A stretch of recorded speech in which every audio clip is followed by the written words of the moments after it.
Valentine's Day is supposed to be about love, romance, and connection. But for me, it's a reminder of the night I learned that some places are better left untouched. This happened a few years ago at a quaint little restaurant called the Crimson Rose. It was supposed to be the perfect spot for a romantic dinner, but what I experienced there was anything but romantic. The restaurant was tucked away in the countryside, about an hour outside the city. It had this old-world charm, candlelit tables, vintage decor, and a reputation for being one of the most romantic spots in the area.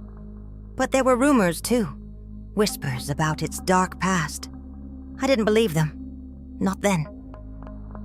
My date and I arrived just after sunset. The place was nearly empty, which struck me as odd for Valentine's Day. The hostess led us to a corner table, her smile a little too wide, her eyes a little too vacant. She handed us menus and disappeared into the shadows. That's when I noticed it. The air felt heavy, like the walls were pressing in on us. And the candles, they flickered in a way that didn't seem natural. We ordered our food, trying to shake off the unease. But as the night went on, things got stranger. I kept hearing whispers, like someone was talking just out of earshot.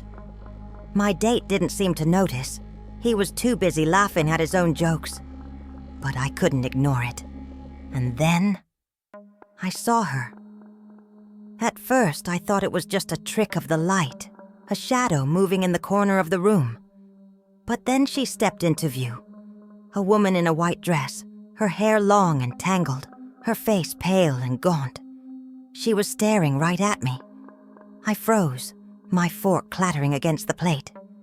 My date asked if I was okay, but I couldn't speak. When I looked back, she was gone. I tried to convince myself it was just my imagination. But then the whispers came back, louder this time, and the candles. They started flickering wildly, like something was trying to blow them out. My date finally noticed. He looked around, his smile fading. "Do you feel that?" he asked. I nodded. The air was ice cold now, and the whispers were everywhere. We decided to leave. I couldn't take it anymore. But as we stood to go, the hostess appeared out of nowhere, blocking our path. Her smile was gone, replaced by a blank, almost robotic expression. "You can't leave," she said. Her voice was flat, emotionless. "Not until you've met her." Before we could react, the lights went out. The room was plunged into darkness and the whispers turned into screams. I felt a hand grab my arm, cold and bony, pulling me toward the kitchen. I fought back, screaming for my date to help me.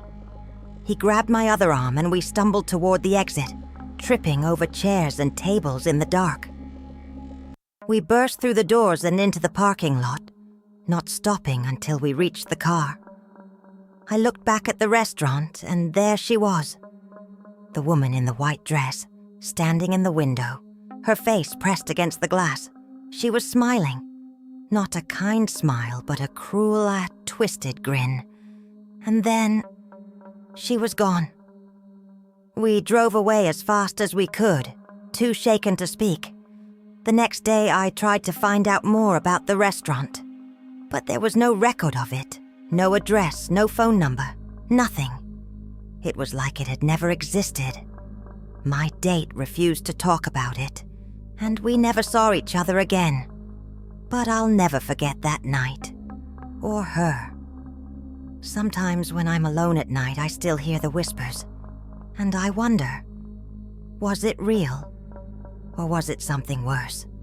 Either way, I'll never go back to the Crimson Rose. Because some places are better left in the dark.